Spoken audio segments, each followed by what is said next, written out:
유대인이라 불리는 내가 율법을 의지하며 하나님을 자랑하며 율법의 교훈을 받아 하나님의 뜻을 알고 지극히 선한 것을 분간하며 맹인의 길을 인도하는 자요 어둠에 있는 자의 빛이요 율법에 있는 지식과 진리의 모본을 가진 자로서 어리석은 자의 교사요 어린아이의 선생이라고 스스로 믿으니 그러면 다른 사람을 가르치는 내가 내 자신은 가르치지 아니하느냐?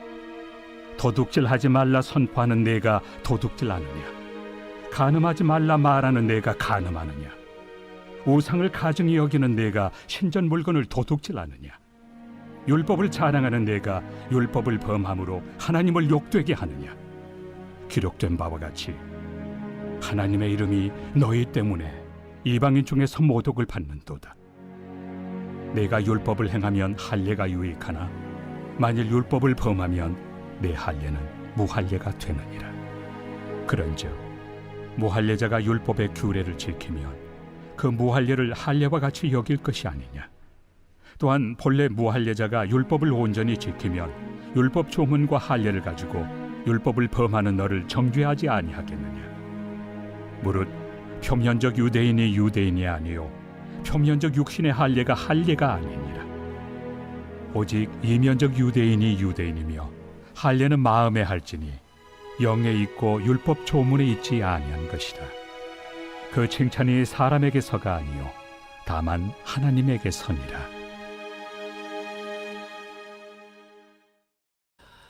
사랑하는 큰숙가족 여러분, 평안하시죠? 장마와 폭염이 오락가락하면서 우리가 참 적응하기 힘든 시간을 보내고 있습니다. 하지만 적절한 햇볕을 주시고 또 비를 내리시는 하나님의 은혜를 우리가 묵상하면서 이 시간들을 보내었으면 참 좋겠다라는 마음이 듭니다. 자, 오늘도 하나님의 말씀을 통해서 우리를 향하신 생각과 계획과 마음을 함께 나누겠습니다. 오늘 나눌 말씀은 로마서 2장 17절에서 29절의 말씀입니다. 오늘 본문을 들여다보면 사도 바울이 작심하고 유대인들의 그 잘못된 신앙관 또 그들의 삶, 표리부동한 거짓된 종교생활에 대해 신랄하게 비판하고 또 책망하고 있음을 보게 됩니다. 물론 사도 바울의 그 복음 여정에 유대인들이 정말 가장 괴롭혔던, 정말 바울을 힘들게 했던, 어쩌면 원수 같은 존재여서 자 이제 내가 한번 너희들을 적대감으로 한번 혼내주겠다, 이런 관점으로 볼 수도 있지만 그런 것 아닙니다. 사도 바울이 이 유대인들을 결코 포기할 수 없고 목숨을 주고도 이 자기 동족을 사랑하는 마음을 가지고 그들을 향한 호소와 같은 그런 마음이 담겨 있는 내용이라고 보면 참 좋을 것 같습니다. 자, 17절부터 20절까지 보면 유대인들의 잘못된 신앙관을 지적하고 있습니다. 그들은 하나님의 선택을 받았던 선민, chosen people, 선민에 대한 의식으로만 가득 차 있고 하나님의 부르심에 대한 그 책임, 사명은 깡그리 잊어버리면서 결국은 사명을 잃은 특권의식만 사로잡혀 있는 그런 딱딱하고도 정말 위선적인 유대인의 모습을 오늘 사도 바울이 드러내 보이고 있습니다. 오늘 본문에 보면 이 특권이라는 게 뭡니까? 19절에 보니까 맹인의 길잡이, 어둠 속에 있는 사람의 빛, 또는 20절에 보니까 어리석은 사람의 스승, 어린 아이들의 선생, 이런 특권으로 그 백성을 불러냈지만 그들은 그렇게 살아가지 못했던 모습을 오늘 사도 바울이 보여주고 있습니다. 율법을 말하고 있지만 율법과 반한 삶을 사는 정말 거짓된 위선적 이 유대인의 모습을 부끄럽게 좀 신랄하게 드러내고 있습니다. 도둑질하면 안 된다 해놓고 도둑질하고, 간음하지 말라 하면서 뒤로 간음하고, 그리고 율법을 지켜야 하나님의 구원이 있다라고 말하면서 뒤로는 율법을 범하는 정말 표리부동한. 그래서 결국은 어떻게 됩니까? 마지막 29절에 보니까 결국 이방인들 중에서 그 유대인들 때문에 하나님의 이름이 모욕당하는 이런 꼴이 되어버렸습니다. 하나님의 이름을 높이고 그로 인한 구원의 놀라운 은혜를 전해야 할 사명을 받은 이 유대인들 때문에 하나님의 이름이 없이 여김을 당하는 이런 정말 안타까운 현실을 사도 바울이 드러내 보이고 있습니다. 21절 이후에 보니까 네 자신을 가르치지 않고 어떻게 다른 사람을 가르칠 수 있느냐. 이 율법이 자신에게 적용이 되어서 그 율법이 삶으로 드러나는 열매로 나타나야 될 텐데, 말은 번질나게 하면서 그와 반하는 삶을 사는 것, 다 보고 있고 듣고 있고 그 열매로 나타나고 있지 않느냐라고 말하는 것입니다. 여러분, 음악 이론을 잘 안다고 노래를 기가 막히게 부르는 건 아닙니다. 또 축구에 대한 기술, 전략을 잘 아는 사람이 축구를 잘 할 수는 없는 거예요. 오늘 본문에 보면 율법을 다 꿰고 있지만 율법을 살아낼 수 없는, 율법과 동떨어져 있는 이 위선적인 모습을 드러내 보이고 있습니다. 또 우리에게 적용해 보면 우리가 큰 교회 출석하고 또 큰 직분을 가졌고 또 내가 성경 지식을 많이 알고 남들이 인정할 만큼 봉사하고 헌신하고 헌금하고 다양한 뭔가 대단한 신앙의 삶을 살면서도 그 안에 깊은 하나님의 사랑과 하나님의 깊은 친밀함 가운데 성령의 인도함이 없다면 이것 그냥 열매 없는 껍데기만 있는 유대인들과 다를 바가 없다는 것을 우리에게 말하고 있습니다. 율법은 가졌고 지식도 있고 율법을 가르치는 자의 자리에 섰지만 그 율법이 자기의 삶을 열매 맺게 못하게 한다면, 우리가 예수를 알고 복음을 알고 교회 안에서 믿음으로 살고 있지만 그러나 그 삶에 열매가 없다면 그것은 다 거짓이라는 것을 오늘 사도 바울이 우리에게 지적하고 있습니다. 무늬만 율법주의자처럼 무늬만 그리스도인, 그것은 이 모든 것들이 불탈 때 함께 불타고 사라지게 되는 껍데기와 같은 것이라고 말할 수 있습니다. 창세기 17장에 보면 이 할례 문제에 관해서 오늘 사도 바울이 다루고 있는데, 아브라함이 할례를 받게 합니다. 자신도 받고 모든 가족들과 그 가족에 속한 모든 생명이 할례를 받음으로 하나님께서 우리와 우리의 가문과 우리 민족을 향한 약속에 대한 증거로 그 할례를 귀히 여겼습니다.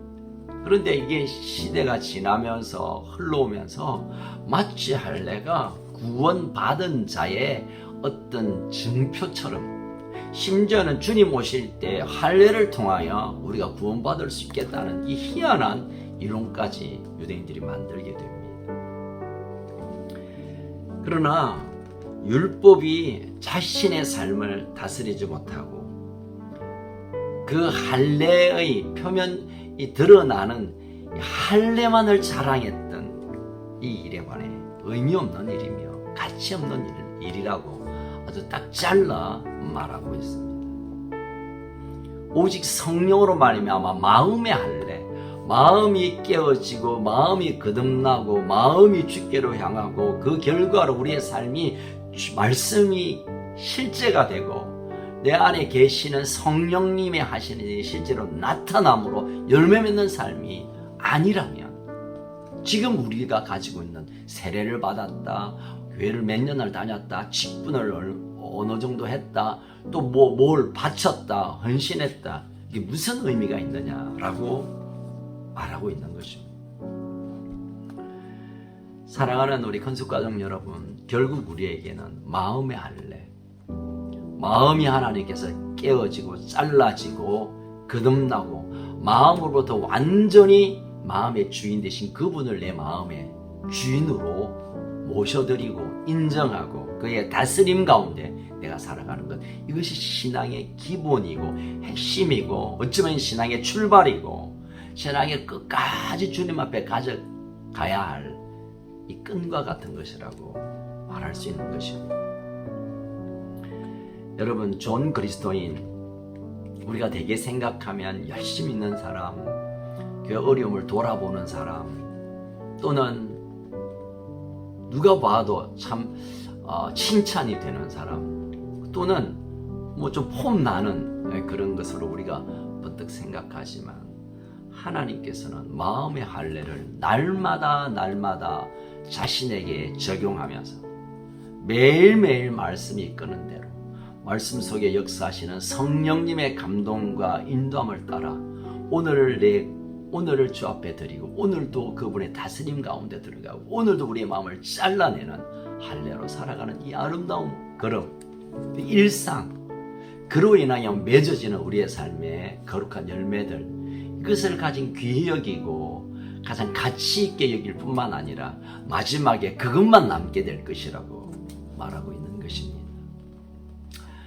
물론 교회 어려움이 있을 때 참 어떤 분이 와서 그 어려움을 해결해 주는 것 정말 귀한 것입니다. 정말 가치 있는 것입니다. 또는 누가 봐도 내가 저 사람을 닮아야 되겠다라고 하는 그 아름다운 신앙의 어떤 행위들 정말 가치 있는 겁니다. 그러나 그 안에 깊은 마음의 할례가 없고 성령의 이끄심이 없고 하나님의 말씀이 그 안에 없고 하나님의 다스림이 없고 하나님의 이끄심에 대한 순종의 말씀이 없다면 나중에 그것은 껍데기로만 남을 수밖에 없을 것입니다. 먼저 우리가 마음의 할례, 성령의 이끄심을 통하여 우리의 생각과 우리의 욕심과 우리의 추구와 우리의 자랑과 우리의 하고 싶은 것들을 다 끄고 내려놓고 그분이 이끄신 대로 순종하여 살아드림으로 우리가 생각하는 것보다 훨씬 가치 있는 열매가 맺어지고 우리가 가질 수 없는, 우리가 해낼 수 없는 일들을 그분의 은혜와 능력으로 해낼 때 비로소 우리는 참 좋은 그리스도인, 참 좋은 하나님의 자녀, 정말 가치 있는 인생으로 살아드릴 수가 있게 됩니다. 여러분, 우리의 모든 신앙적인 행위가 마음의 할례로부터 성령의 이끄심, 말씀이 이끄는 대로 이 출발, 이 여정, 이 결론이 핵심이라는 사실을 기억하시기를 바랍니다. 여러분, 내일 우리가 함께 모여서 예배할 때 마음의 할례가 이루어지고 성령이 우리의 마음들을 다스리고 우리가 정말 우리의 욕심이 아니라 하나님이 주시는 그 감동과 감격과 하나님의 열심이 드러나서 하나님이 받으실 만한 예배가 되고 또 우리의 삶에 실제적으로 하나님께서 맺게 하시는 초자연적인 열매가 맺는 출발이 되는 그런 예배, 그런 복된 주일이 되기를 저는 소망합니다. 오늘 내일 예배를 위하여 우리의 마음을 주 앞에 깨뜨리고 우리가 복음 앞에 정말 진심으로 우리의 속사람이 주께로 완전히 향하는 그런 준비를 통해서 내일 복된 예배, 축복의 한날을 맞이하기를 간절히 소원합니다. 함께 기도할까요? 살아계신 하나님 아버지, 하나님 우리를 하나님의 자녀로 부르시고 삼으신 것은 우리를 통하여 하나님의 이름이 모욕됨이 아니라 하나님의 이름을 높이 드러나게 하시고 우리의 삶을 통하여 우리의 삶의 열매를 통하여 복음은 살아있고 예수는 온 인류의 구주 되시고 하나님은 정말 사랑하시고 축복하시는 하나님 것을 증거할 수 있도록 우리를 이끌어 주시기를 원합니다. 표면적인 또는 겉모양만 또는 누가 보기에게만 그럴듯한 삶이 아니라 우리의 깊은 마음에서 주를 향한 사랑하는 마음, 주님과 깊은 친밀함을 통하여 주시는 풍성한 은혜, 이 세상 그 어디에서 찾을 수 없는 하늘의 위로, 그런 삶을 통하여 맺어지는 하늘의 열매, 그것이 우리의 삶의 목적이 되고 이유가 되고 삶의 걸음이 되게 하여 주옵소서. 오늘도 일기가 고르지 않는 이 시기 가운데 우리의 몸과 마음을 지켜주셔서 하나님의 선하심과 인자심이 우리를 따르고 있음을 기억하며 오늘도 우리의 마음의 할례와 함께 성령의 이끄심을 경험하는 복된 한날이 되게 하여 주시옵소서.